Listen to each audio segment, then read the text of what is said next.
চমকপুর গ্রামে গোপাল নামে এক ছেলে থাকত। তার সৎ মা এবং বাবা তাকে বাড়ি থেকে বের করে দিয়েছিলেন। তার সৎ মা তার এবং তার সন্তানদের নামে সবকিছু রেখেছিলেন এবং গোপালকে তার ভাগে 3টি গরু দিয়েছিলেন।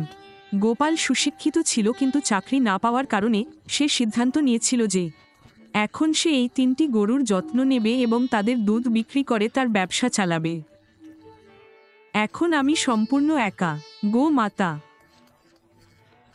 তোমরা 3জন ছাড়া আমার আর কেউ নেই। তোমাদের 3জনকে আমার ঘর চালাতে আমাকে সাহায্য করতে হবে।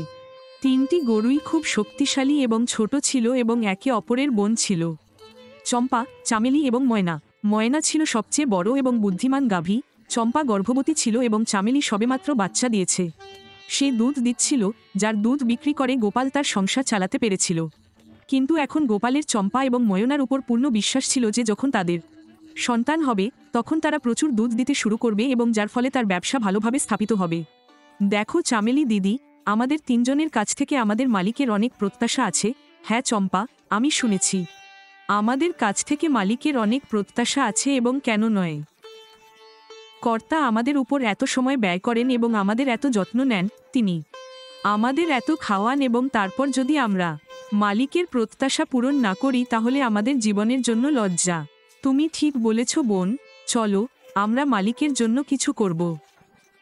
তুমি একটি সন্তানের জন্ম দিয়েছ, তুমিও দুধ দিচ্ছে, আমিও গর্ভবতী। কয়েকদিনের মধ্যে আমিও একটি সন্তানের জন্ম দেব, তারপর আমিও দুধ দিতে শুরু করব।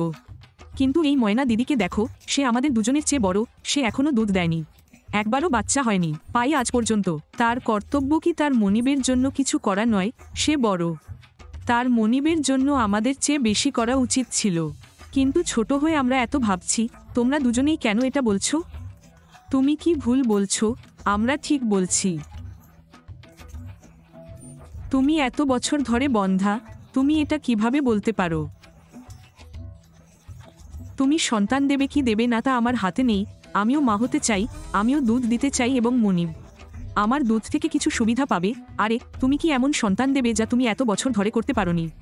স্বপ্ন দেখা বন্ধ করো যে তুমি একটি সন্তান দেবে এবং মনিব তোমার দুধ থেকে কিছু সুবিধা পাবে। ছোট 2 বোনই বড় বোন ময়নার অসহায়ত্ব নিয়ে মজা করে এবং তাকে নিয়ে হাসাহাসি করে। এতে ময়নার খুব খারাপ লাগে এবং সে কাঁদে কারণ তার নিজের বোনেরা তাকে সান্ত্বনা দেওয়ার পরিবর্তে তাকে ঠাট্টা বিদ্রুপ করছে এবং উপহাস করছে।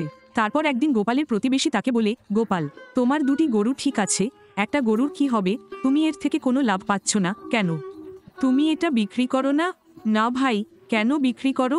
সে এখন বাচ্চা দিচ্ছে না, কে জানে আগামীকাল বাচ্চা দিতে পারে। তাড়াহুড়ো করে কিছু করা উচিত নয়। না গোপাল, আমি বলতে চেয়েছিলাম যে তোমাকে শীঘ্রই তোমার ব্যবসা শুরু করতে হবে, কারণ তোমার পরিবারের সদস্যরা তোমার সাথে যা করেছে তা খুবই অন্যায়। এখন তোমাকে যা করতে হবে তোমাকে একাই করতে হবে। ভবিষ্যতে তোমাকে বিয়ে করতে হবে, এর জন্য তোমাকে অনেক টাকা উপার্জন করতে হবে। যখন তোমার সব গরু দুধ দেবে তখনই ব্যবসা ভালোভাবে চলবে, তাই না? হ্যাঁ, তুমি ঠিক বলেছ ভাই। যদি তুমি আমার কথা বিশ্বাস করো, তোমার উচিত তোমার গরুগুলোকে ক্রসব্রিড করার চেষ্টা করা, হয়তো তারা বাচ্চা দেবে। হ্যাঁ, তুমি সঠিক পরামর্শ দিয়েছ, আমি আগামীকালই করব। তুমি কি শুনেছ বোন ময়না তার মনিবকে কি বলেছে? সে তোমার জন্য কতটা চিন্তিত, কিন্তু সে তোমাকে কিছু বলতে পারে না। তুমি এত তাড়াতাড়ি বিরক্ত হও। ময়না এসব শুনে খুব খারাপ লাগছে, কিন্তু সে কি করতে পারে? তার হাতে কিছুই ছিল না। গোপাল ময়নার ক্রস রিডিং করার চেষ্টা করেছিল, কিন্তু সেটাও কোনো কাজে আসেনি। গোপাল, তুমি কি আমার পরামর্শটা চেষ্টা করে দেখেছ? হ্যাঁ ভাই, আমিও চেষ্টা করেছিলাম, কিন্তু সেটাও কোনো কাজে আসেনি। এই গরুটা কোনো কাজে আসেনি। গোপাল, তুমি যদি আমার কথা শোনো তাহলে এটা বিক্রি করে দাও।